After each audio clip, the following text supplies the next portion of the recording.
Hace un tiempo que vengo observando, me apareció en las redes sociales Daniela Curvelo. Y me apareció. Y yo la veía tocando el bucio. Pondré algo del bucio para que no sepa lo que es el bucio. Hay algún vídeo de ella por ahí tocando el bucio. Después nos da, no sé si digo lecciones, pero nos encamina bastante bien cuando en las redes sociales nos cuenta cosas como esta. Seguramente sabrás lo que es el carnaval de los indianos en La Palma, pero ¿sabías que puede haberse borrado de esta historia a las prostitutas canarias que estaban en Cuba y que también volvieron a sus islas posiblemente con un mayor poder adquisitivo? En Canarias hay gente con discursos racistas que se llama a sí mismo alzados guanches contra la inmigración que llega a las islas desde el continente africano. Pero ¿qué pasaría si esos alzados en realidad eran grupos multiétnicos donde había guanches, moriscos y población negra? Mujer, indígena y colonizada, alzando la voz ante el rey y la reina al mando de la conquista de su isla para defender su pueblo y su territorio. Voy a amasar esta peña con gofio. Bueno, pues visto esto, escuchado esto, le preguntamos si quería venir y dijo que sí. Gracias, Cenies. ¿Cómo estás? Muy bien, muy bueno, bien. Tú le das a la antropología, pero en realidad eres investigadora, pero eres divulgadora. ¿Por qué? ¿Por qué? Porque quiero decir, ¿había una falla ahí? Yo creo que soy divulgadora porque me crío en un contexto en el que la información necesita ser contada. Yo soy de una zona del noroeste de Tenerife, el pueblo más al oeste de Tenerife, que es Buenavista del Norte. Wow, y de ahí es toda mi familia. Me encanta Buenavista. Sí. Me encanta. Todo lo que es la comarca de Daute es donde está asentada y enraizada mi familia, tanto por parte materna como paterna. Y como te digo, yo me crié en un contexto en el que las historias merecen ser contadas y compartirse. Ese es el gran valor que tiene la información, no guardártela, sino compartirla. Y ahí en ese sentido es como crece. Entonces yo creo que mi carácter de divulgadora tiene mucho que ver con la crianza y con la cultura que me empapó desde muy temprana edad. ¿Con la crianza, sí? Sí, sí, sí. Pero bueno, con la cultura, claro, uno donde se rodee, ¿no? Pero con la crianza en el sentido de que tus padres, tus tíos, no sé quién, ya me contarás, ¿eran divulgadores igualmente o había transmisión oral? Divulgadoras a su manera, claro, transmisión oral. La oralidad es súper importante en nuestra cultura, en la cultura canaria, y en mi casa todo lo que es el reunirnos y no solamente contar, porque mucho más importante que contar creo que es escuchar. Y más en los tiempos que corren, ¿no? Que escuchamos muy poco y procuramos muchas veces hacer monólogos todo el rato, ¿no? Solo autoescucharnos. Y me parece que eso mismo, ¿no? Escuchar es más necesario que nunca. Y es también donde me crié, ¿no? Era como el contexto en el que escuchar lo que nos tenían que contar esas personas mayores era importantísimo y valiosísimo. Escuchar, si escuchas bien, divulgas bien, quiero decir, y tienes muy buena oralidad. No lo digo solo por ti, que la tienes, ¿no? Pero yo sí he comprobado con el tiempo y con mi experiencia profesional que si eres un escuchante, al final orarás bien. Quiero decir, tu discurso, no digo que sea brillante, pero será bueno, ¿no? Y este es tu caso. A mí me da la sensación que tú has escuchado mucho para después comunicar bien. Sí, he escuchado mucho y he leído mucho, porque yo ya estando en el municipio, viviendo allí en Buenavista, con 8, 9, 10 años, porque yo los primeros 8 años de mi vida los pasé en realidad entre Buenavista y Los Silos, en una frontera, ¿no? Yo ya la frontera la conozco desde muy temprana edad, desde el momento en el que nací, ya sé muy bien lo que es vivir en medio de dos sitios, en medio de dos conceptos o en medio de algo, vamos a dejarlo así. Sí. Y como digo, me tocó pasar esos 8 primeros años de mi vida entre Los Silos y Buenavista, en un barrio que es el barrio de San Bernardo, que pertenece mitad y mitad a ambos municipios, en una casita que construyeron mis abuelos cuando vinieron de Venezuela, después de 20 años. Porque digamos que aquí en Canarias los pueblos están pegados. Sí, están pegaditos. No son los pueblos blancos de Andalucía, por ejemplo, en la que para ir de uno al otro hay que coger transporte público o coche, o caminar mucho. No, aquí están todos pegados. Están aquí un barrio divide. Hay barrios que, vamos a contarlo, ¿vale? Sí. Para quien nos esté viendo fuera de Canarias. Hay barrios que se dividen por una calle es de un municipio y hasta la media calle es de un municipio, media calle es de la otra, ¿no? Sí. Hay hasta barrios donde tienen que ir los dos alcaldes a las fiestas municipales. Sí. los hay. Sí, hay bastantes casos. Sí. Y entonces como digo, yo pasé esos primeros 8 años de mi vida en este barrio, en el barrio San Bernardo, en Las Canteras, y después me mudo a Buenavista. Eras chiquita. Sí, sí, con 8 años. Y ya automáticamente después de mudarme, me entero que en el pueblo, en Buenavista, se están haciendo certámenes de relato corto. Y yo con 8, 9, 10 años ya decido presentar un textito, un cuento, una narración, adaptada también a mi edad y a mi imaginario en aquel momento, pero sorprendentemente los comienzo a ganar. Y para mí presentarme al certamen comarcal Malela Ramos, del que recuerdo muy bien el nombre, dedicado a una figura importante del municipio, Malela Ramos, supone los primeros pasos en un mundo del que no me he desvinculado, que es la transmisión, la narración y la escritura. Entonces, esos cuentitos que conservo con mucho cariño, porque además el ayuntamiento se tomaba como la molestia de compilar todos los relatos que eran ganadores de cada edición, desde la categoría más novel hasta la categoría adulta, los reunía en un pequeño folletito que se repartía el día de la lectura de los textos y de la entrega de premios. Yeah. Y claro, yo creo que ya ahí empieza a germinar esa semilla que yo tengo de comunicar al público. ¿Pero de qué escribías ahí?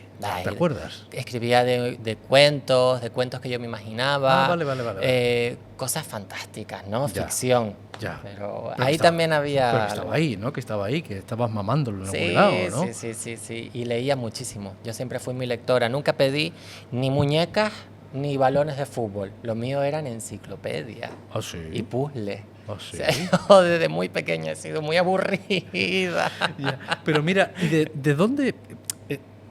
Tuve una conversación contigo previo a esta entrevista y me sorprendieron muchas cosas. Una de ellas que me dijiste, yo he tenido que aprender a transmitir bien, a orar mejor, porque las cosas que yo cuento quiero que las oigan, no me vean a mí. Sí, efectivamente. No estén viendo qué hay debajo de esta blusa, qué hay debajo de estos pantalones, no. Que escuchen lo que estoy contando, que es más importante que lo que está ahí delante, ¿no? Exacto, sí. Efectivamente. ¿Eso es un esfuerzo doble? ¿Cómo eso te das cuenta rápidamente de esta película? Ya hoy por hoy lo tengo muy interiorizado, ¿no? Es como automático, más o menos a medida que han pasado años y que he tenido que enfrentarme a foros de 200, 300 o hasta 600 personas, pues eso más o menos te va curtiendo, ¿no? Todo lo que es esas capacidades de oratoria. Pero al principio sí, era un esfuerzo doble que tenía que hacer cuando me coloco delante de un público y percibo fácilmente que la atención está más desviada hacia el cuerpo y las características de este cuerpo y sus circunstancias que son evidentes, más que al mensaje que estoy transmitiendo. Entonces tenía que hacer ese esfuerzo de captar la atención a través de mi voz y a través de, por supuesto, todos los otros elementos que implican la oralidad, como la postura, las manos, los gestos, todo, que tú lo conoces bien también, sí. Para que la atención estuviera captada en el mensaje, en lo que quería transmitir, más que, como tú bien dices, en el hecho, en esa intención social inconsciente y tan popularizada de descifrar qué cuerpo es este que se está colocando delante mío y está hablando. Ya, pero Daniela, vamos a ver. Claro, pero tú te das cuenta de eso, porque previamente será que te estaban observando, te estaban mirando. Y cuando llegas un momento en el que dices, espera, aquí hay algo que no funciona, y aquí hay algo que no está como yo quiero. ¿Cómo te das cuenta de eso? Porque tú eres joven. Sí. Bueno, básicamente me doy cuenta cuando veo que las miradas hacen un recorrido por tu cuerpo, que la atención, porque la mirada, nuestros ojos también reflejan la atención. A ver dónde está el chico, a ver dónde está la chica, ¿no? Sí, exacto. Es esto, ¿no? Se focalizan ahí como mirando qué elementos hay en tu cuerpo para que les sirvan, ¿no? Para identificarte como una cosa como la otra. Claro. Y luego también como que de algún modo sientes que la atención también entre el público o en una clase, porque también me ha tocado estar delante de clases de secundaria, de primaria, en fin, yo he trabajado desde las edades más tempranas hasta las más adultas. Entonces, no me interesa que en el grupo de secundaria en el que estoy dando una clase, una sesión o un taller, lo que sea motivo de la clase mi identidad, sino lo que estoy llevando como materiales para trabajar y aprender en torno a ello. Y afortunadamente mi experiencia me dice que gracias a esta, digamos, capacidad o empeño, mejor dicho, que tengo, este tema pasa desapercibido la inmensa mayoría de las veces. Yeah. Porque sencillamente, por supuesto que forma parte de mi presentación, pero No es lo central y esto procuro que no lo sea. Esto, por supuesto, se debe mucho a tu esfuerzo, ¿no? Pero ¿no será también que estamos viviendo un momento distinto, ¿no?, al que pude vivir yo, que yo nací en 1969? A ver, las cosas han cambiado efectivamente. Yo también, cuando hablo con compañeras que nacieron incluso antes que tú, la realidad de esas mujeres y de esas personas en general, sencillamente poniendo un pie en la calle ya era un acto de valentía, porque se te caía encima el peso de una ley, bueno, de varias leyes y de unas instituciones religiosas, políticas, institucionales y estatales que te entendían como una enferma, como una pecadora y como una delincuente. Esas son como las tres categorías que de algún modo nos permiten entender la realidad de personas como yo hace 40 o 50 o 60 años. Sí. Hoy por hoy eso no es así del todo. Es cierto que también asumimos riesgos las personas del 2024 que nos atrevemos pues a vivir un poco al margen de esa norma sexual, ¿no? Asumimos una serie de riesgos, pero no son esos riesgos de los que hablamos en época franquista. Pero sí, digamos que las cosas están cambiando, pero todo está cogido por un hilo muy fino, que muy rápidamente ese hilo se puede romper. Entonces, bueno, pensemos que los logros que tenemos hoy por hoy muy fácilmente los podemos perder. Sí, no, en este país hay grupúsculos que están empeñados en que ese hilo se rompa. Directamente tienen las tijeras en la mano, ¿no? Sí. Y están encantadísimos con que eso se rompa, porque tiene que haber para ellos una homogeneidad, una normalidad, una cosa de esta, ¿no? Y ahí entramos en el asunto de ver esto con perspectiva de género. O sea, la historia aborigen, la historia canaria, las mujeres canarias, verlas como las enfrentas tú desde perspectiva de origen, ¿no? Decir, o sea, espera, que nosotros siempre esto lo hemos visto desde el punto de vista masculino o desde el punto de vista femenino. Sí. Pero hay más, más que no solo lo binario. Sí. Hay más, ¿no? Y es evidente. Y eso es una cosa que yo estoy intentando entender, comprender, no asimilar, porque fíjate qué cosas, ¿no?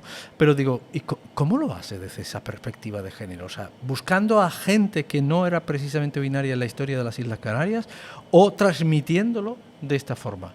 ¿Cómo lo haces? Que me parece fascinante, me parece que hay que contarlo, me parece que hay que divulgarlo, tú lo haces muy bien, pero bueno, gracias por prestarme tu ratito, ¿no?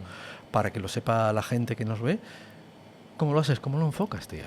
Yo creo que parto de ambas cuestiones que comentas. La primera es la de efectivamente nutrirme de documentación histórica de diferente tipología que tenga algún tipo de credibilidad, importantísimo para no especular y montar castillos en las nubes, eso en primer lugar. Y luego en segundo lugar, también asumir y partir del hecho de que vivo en 2024, soy una persona de 2024 con esta identidad atravesada por un montón de cuestiones, que es algo que también en los estudios de género se ha focalizado muchísimo en poner en perspectiva el lugar desde donde cada uno de nosotros o de nosotras reflexionamos. Es evidente que una persona canaria no va a reflexionar y teorizar igual que una persona del Congo belga o otra persona de Nueva Zelanda o alguien de Londres, porque las circunstancias que nos atraviesan étnicamente, cultural, en cuestiones de género, de clase, hacen también que la forma en que entendemos el mundo sea diferente. Y esa forma de entender el mundo particular de cada uno de nosotros también influye cómo construimos conocimiento. Es un conocimiento más situado, menos situado con el entorno, más comunitario, menos comunitario, con más presunción de objetividad o por el contrario menos. Todas esas preguntas es oportuno hacérnoslas, ¿no? Cuando trabajamos en lo que es esa producción de conocimiento. Y para mí mi identidad está como por delante también en todo lo que yo trabajo y produzco, ¿no? Porque no puedo como intentar convertirme en una voz que sea supuestamente neutral, ¿no? Porque desde los estudios de género creemos que la neutralidad no existe como tal, sino que, bueno, lo que normalmente esconde son los intereses de una clase dominante por distintos motivos, clase, género, racialidad, etcétera. Sí, pero aquí nos encontramos también históricamente, por ejemplo, dices, bueno, soy un travesti, soy un transexual. ¿Me lo preguntas? No, te lo pregunto porque lo hemos hablado, ¿no? O sea, quiero decir que, cuidado, que esta no es una pregunta a mí que se me ha ocurrido ahora mismo, no, porque lo hemos hablado, ¿no? Sí. Entonces tú dices, bueno, ¿qué ¿qué es esto? ¿Dónde estoy? El mismo lenguaje, ¿no? Sí. ¿Qué es lo que marca? Sí, sí, sí. Bueno, sí. y lo que nos marcó. Sí. Y lo que nos impusieron que tenía que ser. Sí. Porque en la palabra está el marco y la fuerza de las cosas, ¿no? Claro. Y en el adjetivo, decir, bueno, tú eres... y a mí me sorprendió lo que me dijiste. No lo había oído nunca. Y dijiste, bueno, espérate. Transexual, ¿no? Ya. Sí, te lo comentaba básicamente por el hecho de que, bueno, en primer lugar, mucha gente, la inmensa mayoría... Y seguimos con el mismo hilo, ¿eh? No te he introducido en otro terreno. Sí, Quiero decir que sí, seguimos sí. el mismo hilo de la investigación. Sí, completamente. Como te decía, todo lo que tiene que ver con la identidad, seguimos pensándola en esquemas binarios, o eres una cosa o la otra. Sí. Estuvimos hablando también de cómo lo transexual, la categoría transexual en el Estado español, aparece en los 80 como resultado de una medicalización de nuestras realidades. Hasta antes de esa fecha, más bien el Estado y las instituciones no actuaban con ese afán de medicalizar nuestros procesos, sino de sencillamente exterminarnos. Ya. Esa era la tendencia social y política. Vaya, avanzamos un poquito. Sí. Pues entonces no te diré que haya sido lo correcto, ¿no? Que hayamos pasado, que nuestros cuerpos hayan pasado de estar en manos de la policía que nos daba palizas a psiquiatras y médicos que sencillamente querían estudiarnos como cobayas, ¿no? Y que han seguido produciendo teoría en torno a entendernos como personas un poco trastornadas, ¿no? O enfermas mentalmente. Yo te comentaba que para mí la categoría travesti es con la que más me ascribo hoy por hoy, precisamente por esa condición limítrofe, que es de la que hablan Oscar Walsh y Jordi Mas en un texto de antropología que está publicado en 2014 en la Gaceta de Antropología. Y me interesa porque pone en evidencia lo problemático que es para una sociedad que se entiende con dos polos opuestos, en este caso hombre o mujer, con dos polos opuestos, cómo algo que está en medio es tan problemático y hay que ser atendido, corregido o sencillamente anulado, que era lo travesti para el franquismo. Sí. Entonces, yo hoy por hoy, aunque mucha gente crea y sobrepiense que estoy en una categoría que puede ser la de mujer por decisión propia o a veces incluso por nacimiento, porque hasta que yo no abro la boca, que eso también podemos hablar, hasta que yo no abro la boca muchas veces, la gente piensa que pues soy una mujer, como diríamos, entre comillas, de verdad.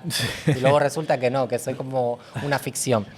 Pero sí es cierto que no es el lugar donde yo me ubico. Ya. Y como te decía antes, esa frontera que es el barrio San Bernardo, después la seguí habitando, ¿no? En muchos sentidos, porque también la canariedad la entiendo como una frontera. De eso también podremos hablar, ¿no? De cómo entiendo la identidad canaria, no en términos absolutistas. Bueno, pero eso vamos a entrar. A mí me gusta tu nombre, Dani Asa. Yo no sabía que era un nombre aborigen. Sí, es un nombre indígena de Tenerife y lo bueno es que es un nombre neutro, que no se sabe exactamente a qué género se ascribe y como ese, muchísimos más nombres nuestros guanches que tienen esa condición ambivalente. Y yo creo que eso ya son pistas de algo que sucedía en estas sociedades precoloniales que para lo que viene después es difícil categorizar.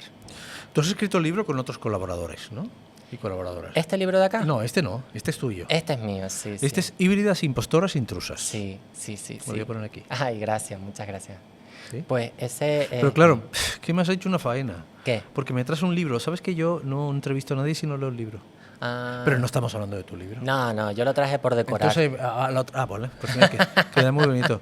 Y entonces te toca hacer la pregunta absurda que no me gusta hacer, pero ¿de qué demonios va esta maravilla? Tan bonita, tan bien ilustrada. Sí. Tan bien editada, ilustraciones, ¿eh? Sí, los dibujitos son míos también. ¿Ah, sí? Sí. Vale.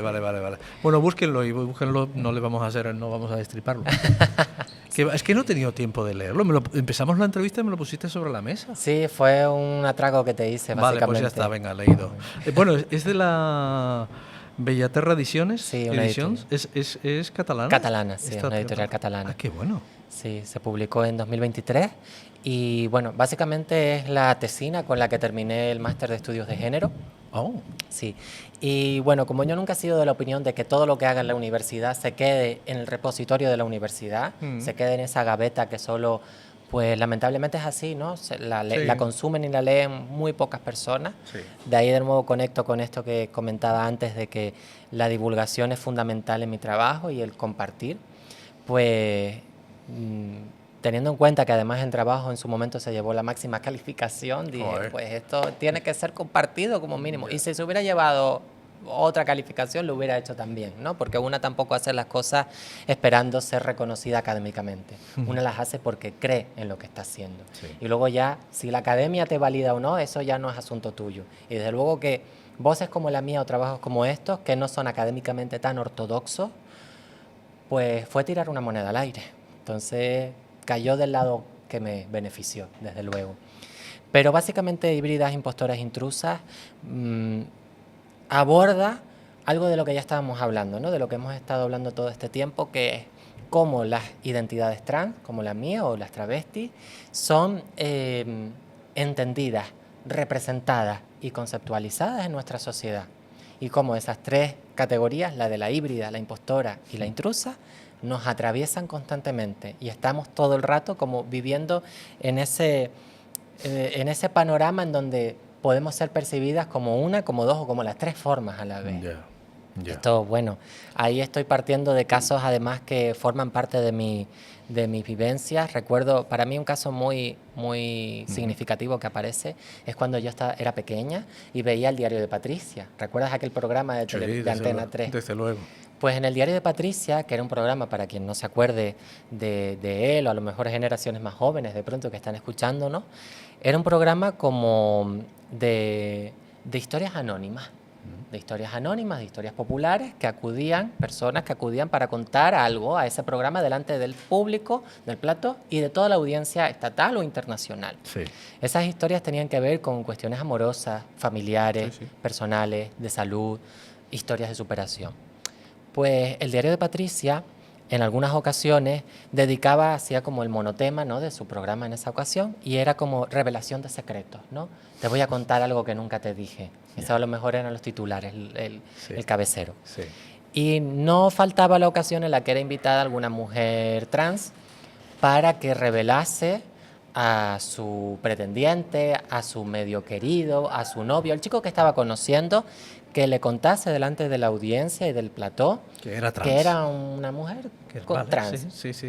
Entonces, claro, yo recuerdo ver esos programas, me acuerdo de una concretamente de Sandra, que va al programa y cuenta eso al chico. El chico con ella, embelesado con ella, desde que la vio entrar, ya estaba como, ¿qué me va a decir? ¿Va a querer que me case con ella? ¿O que nos vayamos a vivir juntos? Se le veían al chico las chispitas en los ojos de verla a ella porque estaban, claro, entusiasmados el uno con la otra.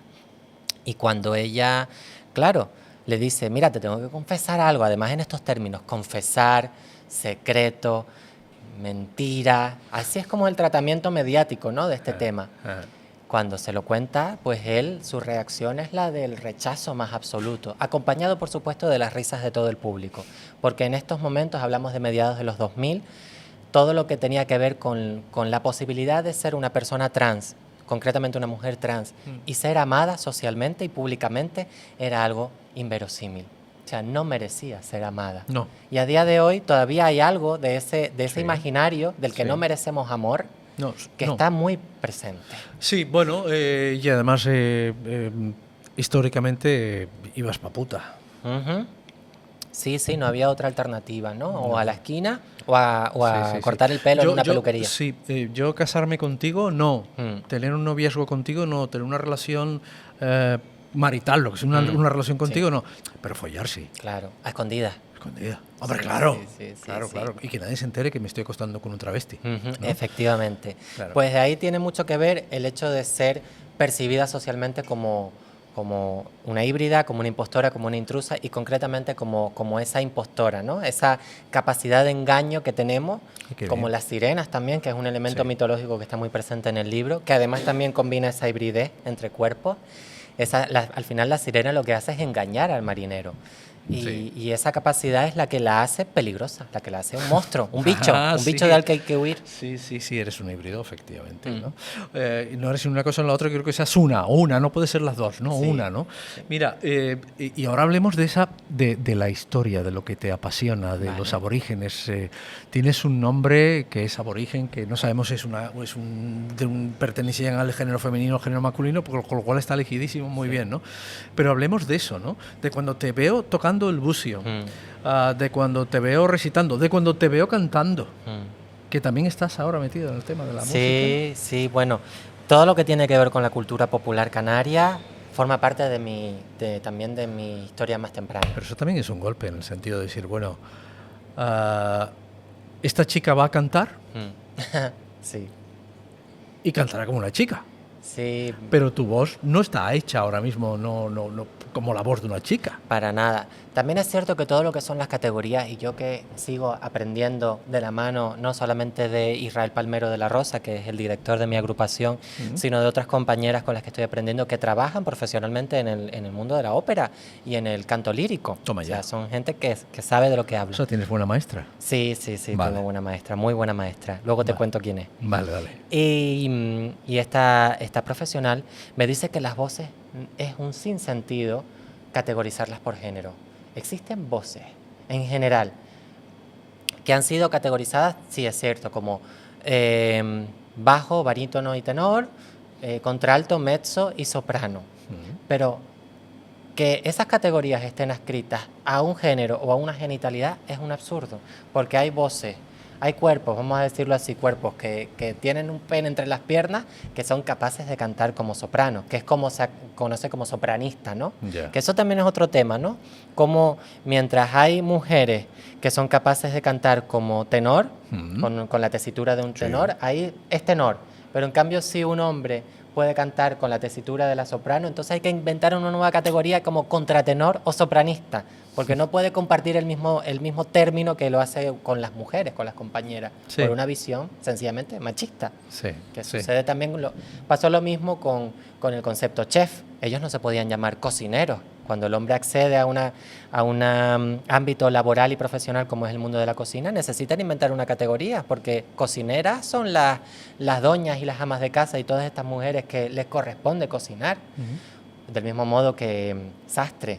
Sastre es la categoría que los hombres también inventan, porque costurera es algo como muy femenino. Entonces nosotros no somos costureros, somos sastres. Ya. Entonces, me parece muy interesante también mencionar esto, ¿no? Como en el mundo también de la lírica y de las voces y del canto, hay también una visión que impregna toda nuestra forma de entender el canto. Y sí es verdad que yo estoy ahí como ahora mismo ubicada en lo que es la tesitura del tenor, pero lo cual también me gusta mucho, ¿sabes? Como abrir la boca y de pronto que haya una ruptura, ¿no? Sí. Un choque, porque también tengo una esencia un poco punky. Pero ahí estoy también reconociendo desde hace poco otra tesitura que nunca había logrado alcanzar, que es la de sopranista o la de contratenor, como estamos hablando. Entonces ahí estoy abrazando esa otra voz que forma parte de mí. Pero eso lo estás dedicando al folclore, ¿no? Sí, porque el folclore es el folclore canario es lo que más me interesa y más me mueve a día de hoy. Sí. Pero lo bueno es que cuando tú aprendes lírico, esa es la base que te permite cantar folclore, hip hop, rap, salsa, lo que quieras. Porque Claro, estás aprendiendo una cantidad de técnica, de respiración, de proyección, de control, que te va a servir para lo que sea. Sí. Y ahora, hablando de la historia, ¿tú crees que nuestra historia está mal contada? ¿Está carente de cosas que se cuenten?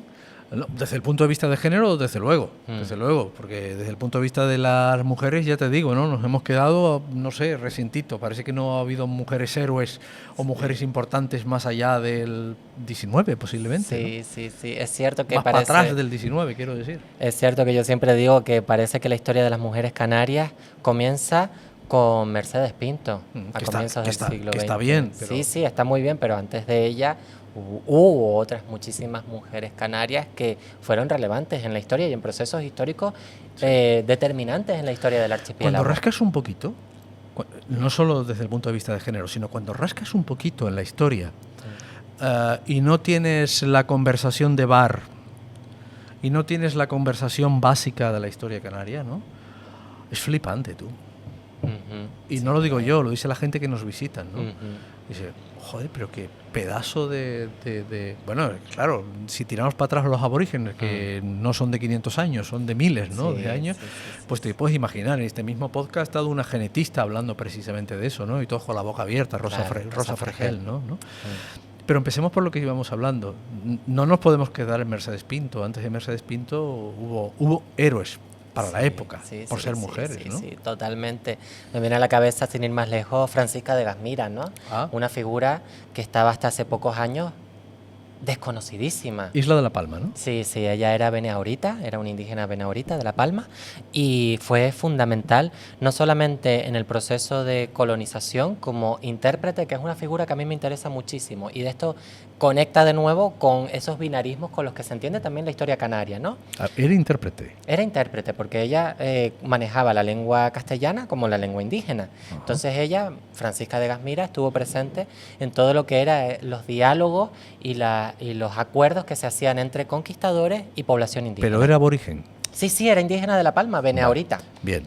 ¿Y cómo aprendió el castellano? Porque desde chica. Pues como sucedió también en América con la Malinche, por ejemplo, y otras tantas figuras indígenas americanas que tienen la capacidad de escuchar y de entender y de poco a poco ir comprendiendo en qué consistía ese nuevo lenguaje en esos nuevos códigos. Hay además que partir de la base de que en Canarias el proceso de conquista dura casi un siglo. Sí, absolutamente, claro. Entonces no es una cosa de la noche a la mañana. Desde que entran por Lanzarote, lo digo para recordarlo, desde que entran por Lanzarote la primera vez y conquistan esa isla hasta conquistar Tenerife se pasan 99 años. Sí, son años. Y ya de antes también había incursiones europeas también en el territorio. También. Entonces, bueno, Francisca de Gasmira forma parte de esa contrahistoria, ¿no? Contranarrativa canaria que ocupa un lugar limítrofe también, porque la pregunta que yo me hago y que nos hacemos otras pensadoras del pensamiento decolonial en Canarias es, ¿Francisca de Gasmira la tenemos que entender como una aliada de los conquistadores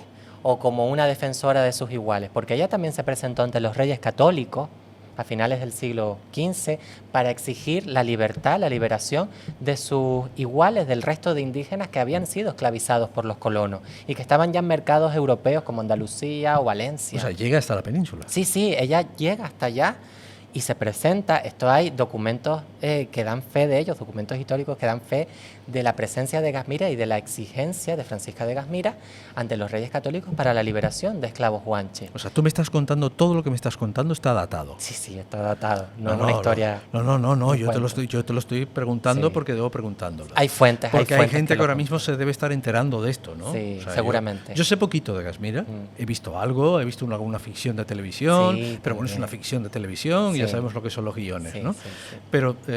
Pero hay fuentes. Hay fuentes históricas que acreditan la existencia de Gasmira y la relevancia que tuvo para la historia canaria. Y como te decía, claro, Francisca de Gasmira es problemática si la entendemos en términos absolutistas, si entendemos la historia y la identidad canaria en términos absolutistas. Hombre, claro. Entonces, ¿qué fue? ¿Aliada de los conquistadores por participar en lo que era el proceso de colonización como intérprete? ¿O por el contrario fue un tipo de resistencia indígena al conseguir que fueran liberados miles de guanches y guanchas que estaban ya en esclavos en mercados esclavistas de Valencia o de Andalucía? Que lo consigue. Que lo consigue, efectivamente. Consigue que vuelvan en torno a 3.000 personas esclavizadas al territorio, al archipiélago. Que habían sido esclavizadas. Entonces, y se sabe, perdona, ya que estamos, ¿se sabe cómo lo consigue? ¿Hay datas de cómo lo consigue? ¿Porque es persuasiva? Porque claro, lo que sucede es que Alonso el conquistador de Lugo, el lagulero, Fernández de Lugo, lleva a cabo una serie de prácticas colonizadoras, entre ellas la esclavitud, que no estaban, parece ser, bien vistas por los reyes católicos, porque aquí en Canarias también se extiende como la idea de que somos cristianos viejos, o sea que es algo como que de algún modo nos permite gozar de una serie de privilegios frente a la esclavitud amparadas por la religión católica, por el cristianismo.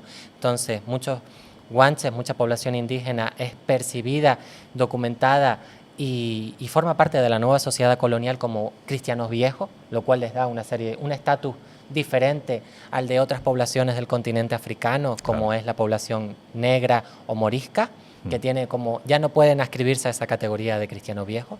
Y entonces los reyes católicos en general parece ser que ven la esclavitud como algo abominable, que no se tiene que hacer y mucho menos con cristianos viejos. Entonces cuando Francisca de Gasmira se presenta y les dice, oigan, es que hay miles de canarios que están siendo esclavizados por este señor y que hay un mercado esclavista y una cantidad de atrocidades que están sucediendo en Canarias que son inanarrables, ¿no? Y Y de algún modo los reyes católicos, Fernando e Isabel, responden inmediatamente ante esto, porque no se puede permitir que bajo la corona de Castilla se esté esclavizando a cristianos viejos, porque son considerados ciudadanos como tal, ¿no? Ciudadanos de la corona. A diferencia de lo que sucede, por supuesto, y esto hay que nombrarlo, con la población negra, como digo, con la población morisca, que ocupa un lugar como un estatus inferior en Tú eres Canarias. investigadora, y claro, yo estoy pensando en cómo se enfrentan los investigadores a este tipo de legajos, a este tipo de historia, ¿no? ¿Cómo debe enfrentarse un investigador a esto? Porque cuando tienes prejuicios y cuando tienes sesgo, posiblemente se queden cosas se queden cosas en los archivos. Sí, sí. Porque he hablado con historiadores muy refutados, muy importantes en Canarias, no en este programa, a lo largo de mi vida, y de hablar con ellos hace 20 años a lo que piensan ahora, han evolucionado, han cambiado, o ya no son tan radicales como eran antes, ¿no?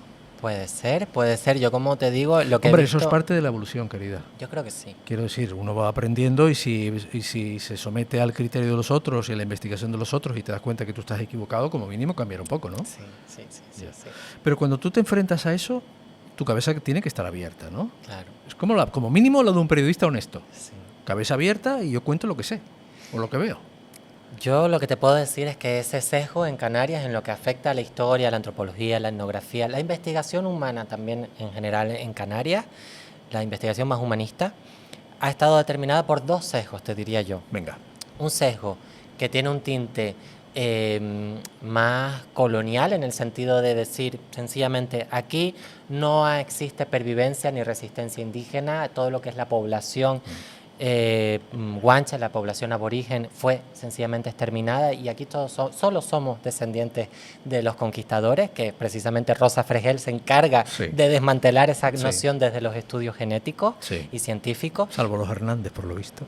No, los Hernández parece ser que también tiene una historia súper interesante ese apellido. A mí que me interesa mucho la genealogía. Un día me la cuentas, venga. Pues te la contaré algún día. Venga, sí. Y luego, por el contrario, el otro sesgo, ¿no? Que nos defiende a la población y a la sociedad canaria actual como la pervivencia de una raza guanche que ha sido inalterada durante 500 años. Entonces, para mí ambas posturas son muy problemáticas, porque se dejan atrás o deciden no atender la otra parte. Y la historia canaria, como la historia de todos los territorios que están atravesados por la colonización, tiene que atender esas dos caras de la moneda. No somos resultados solamente de lo que es la conquista de un territorio, como tampoco lo somos de la pervivencia de una raza, además una raza exclusiva y única, ¿no? Que parece que la entendemos también en términos absolutistas, sino del resultado de una serie de procesos históricos que parten del encuentro, del choque, del mestizaje y también, por supuesto, de las alianzas, de las pervivencias, de las violencias también que se dan en contextos como el nuestro. No se trata de romantizarlo, pero tampoco obviarlo, no podemos olvidarlo. Y es ese lugar mestizo, ese lugar bastardo, ese lugar sucio, donde yo me enuncio, donde yo ubico mi canariedad, además, y mi identidad y mi etnicidad como canaria, y desde donde quiero reflexionar la identidad que nos atraviesa, o de algún modo esta canariedad que se ha popularizado tanto en los últimos años, ¿no? Que se ha convertido hasta en eslogan. En ese lugar bastardo, me estás contando, por supuesto, que la relación que hubo entre los conquistadores y las aborígenes, porque si la mayoría de los varones fueron expulsados, llevados como esclavos o esquilmados, hubo una relación entre ambos. Sí. Y de ahí es donde viene buena parte de nuestro código genético. Contra todo pronóstico, todo lo de lo que estamos hablando, de entender la identidad canaria no como algo puro, ¿no? Y de algún modo absoluto, y que nos permite como entender la identidad en términos únicos, ¿no? Y nada ensuciado. Creo que tiene una potencialidad, y más en los tiempos que corren, ¿no? Que es el entender que lo que somos es el resultado de muchos procesos, de muchas mezclas, de muchas coincidencias y de muchas idas y venidas, y más en Canarias, que somos territorio de tránsito. Actualmente lo estamos viendo también por todo lo que es el proceso migratorio desde el continente africano hacia Europa. Todo esto se ha dado anteriormente, mis abuelos también migraron. Somos un territorio donde la migración forma parte también, el ir y venir forma parte de nuestro ADN. Entonces, creo que más que verlo como algo de lo que avergonzarnos, sería algo de lo que enorgullecernos, porque somos territorio también de acogida. Y creo que, de algún modo, mientras que hay teorías o postulados sociales que lo que pretenden es construir más muros, pues de algún modo esas puertas abiertas que pueden ser en nuestro territorio son más que necesarias. Bueno, esto es un mensaje interesante, sobre todo para los cosechadores de bulos y la gente que convoca a otras a ir contra los inmigrantes, por ejemplo, ¿no? Diciendo que se esconden con piel de corderito, diciendo que ellos van a salvar a los inmigrantes. En realidad lo que están haciendo es auténtica xenofobia y ese tipo de cosas. Que no hay raza aria en Canarias, que no, esto de la raza aria nazi no. Ninguna. No hay ninguna, no te lo creas, no seas tonto el culo, ¿no? O sea, eso de poner una foto con guanches canarios, vamos a salvar la isla y tal, no seas tonto el culo, ¿no? Pero después sí es verdad que uno puede pensar que desde el punto de vista de los historiadores puede haber una reinterpretación de la historia en el sentido de decir, bueno, vamos a ver esto con ojos más abiertos, digo, no sé si ha ocurrido, con ojos más abiertos, porque claro, aquí quien escribió la historia son los pensadores. Los pensadores siempre escriben la historia. Entonces, los pensadores pondrán lo que les da la gana. Son los que tienen al final, los que se quedan con la tinta y el lápiz, ¿no? Yo en ese sentido, por ejemplo, me interesa muchísimo el trabajo que hace Puto Miquel, que Puto Miquel es un arqueólogo youtuber que tiene, pero cientos y cientos y cientos de miles de seguidores y seguidoras y reproducciones, millones de reproducciones en sus canales de divulgación, donde él como persona formada académicamente y con una teoría, una base teórica, es capaz de desmantelar todas esas ideas que hay en torno a la arqueología y la historia, ¿no? En materia de género, en materia de sexualidad, un poco para desmantelar esa idea de que lo que somos hoy en día, como Miquel, como yo, como más y tanta gente, somos resultado que de la moda, ¿no? O hemos sido champiñones que salieron hace unos años, ¿no?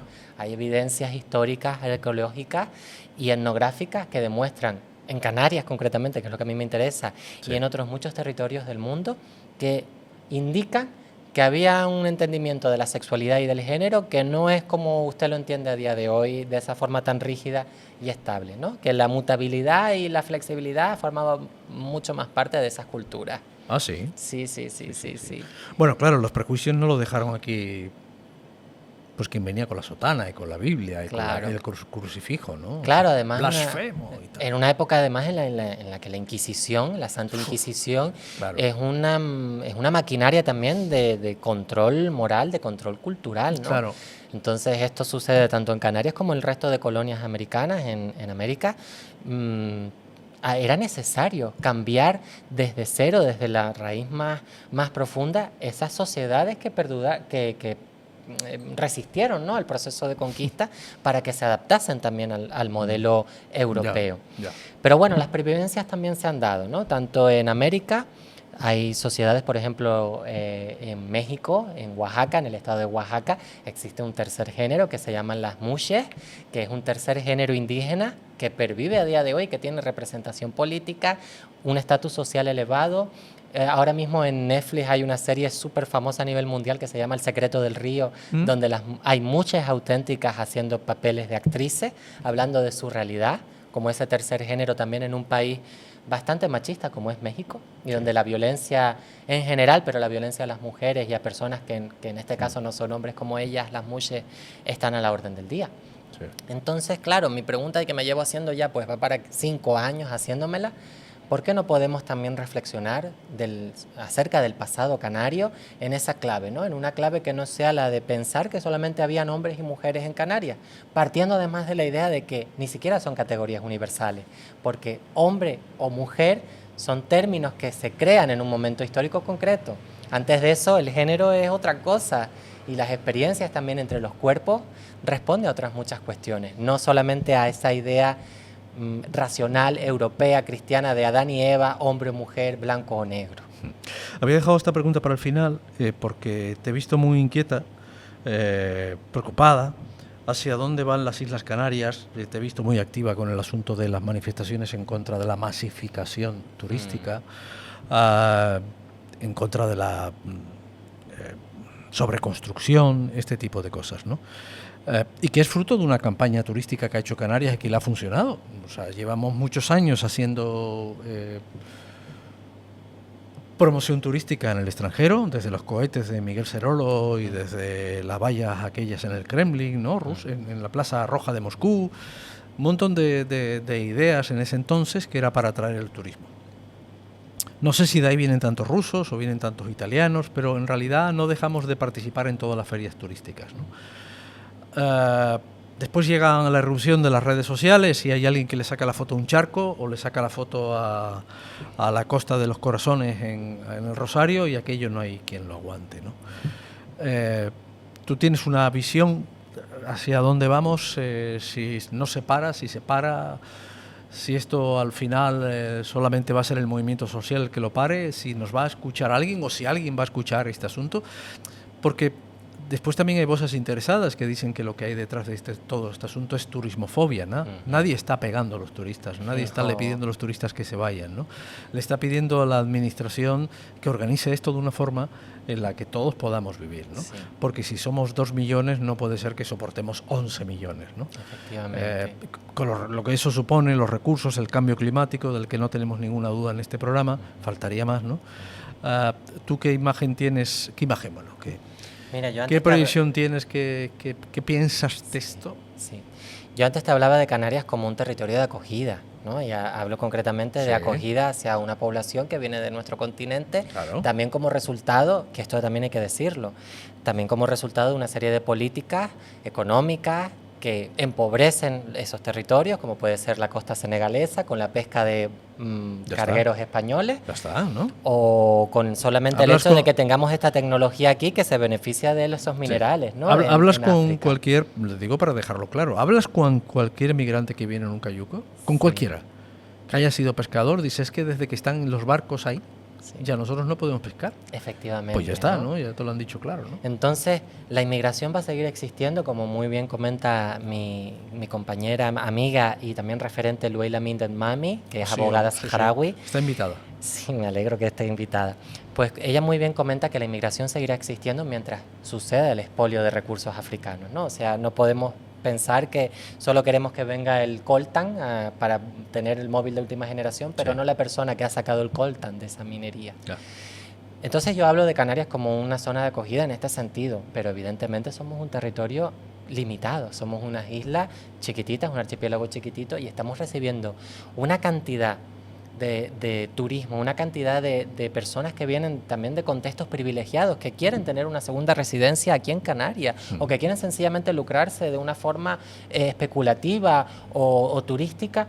A mí, sinceramente, eso creo que es lo que efectivamente está empobreciendo en primer lugar nuestro territorio, nuestra sociedad, y sobre todo destruyendo en muchos sentidos lo que es el paisaje de nuestras islas, porque la construcción que se está haciendo desmesurada en muchos sentidos de más complejos hoteleros, más urbanizaciones turísticas, más villas de lujo, ¿no? Para la compra de esa población europea que quiere tener una segunda residencia en Canarias.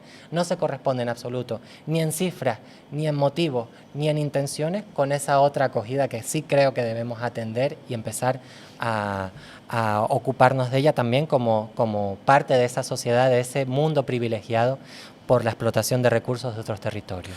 Entonces, como último, Enrique, esa cuestión. Yo creo que Canarias pasa por un momento muy crítico en su historia, en la que cuestionarnos algunas nociones que tenemos aprendidas, como el Padre Nuestro, que es que el turismo da dinero, que el turismo genera riqueza, o que es lo que nos da de comer, como mínimo cuestionarlo y buscar alternativas. No se trata de que desaparezca el turismo, ni mucho menos, pero que no sea el principal motor económico. Del mismo modo que tampoco lo puede ser el plátano o el tomate como monocultivo. Canarias es un territorio, y a mí me gusta hacer esa comparación entre el monocultivo del tomate o del plátano, que por un lado ha conseguido desertificar mucho territorio, es un cultivo que demanda muchísima agua y que deja a un lado toda la variedad de cultivo que se puede hacer en Canarias como territorio tan beneficiado climáticamente. Pues lo mismo con la economía. No hagamos que el turismo sea un monocultivo también, que en lugar de tomates y plátanos también haya solo tumbonas en Canarias y que eso sea lo único que dé dinero, porque hay otros muchísimos elementos que pueden alimentar nuestra economía de un modo que no esté tan monopolizado. Bueno, no eres la primera que habla de esto, porque no necesariamente has hablado tú de esto primero. Llevan hablando de esto economistas, llevan hablando de esto políticos, llevan hablando de esto sociólogos, llevan hablando de lo mismo. Pero yo llevo escuchando hablar de eso tanto tiempo, tanto tiempo. Bueno, Daniela, me gusta tenerte en mi agenda de contactos. ¿Te parece bien? Sí, Sigo sí, conservando tu teléfono. Dame tu copa, vino blanco. Es la primera vez que tomo vino blanco por aquí. Sí. Es Vivanco también, ¿no? Uy, voy a hacer un máster de Vivanco. Un máster. Salud. Salud. Está muy rico.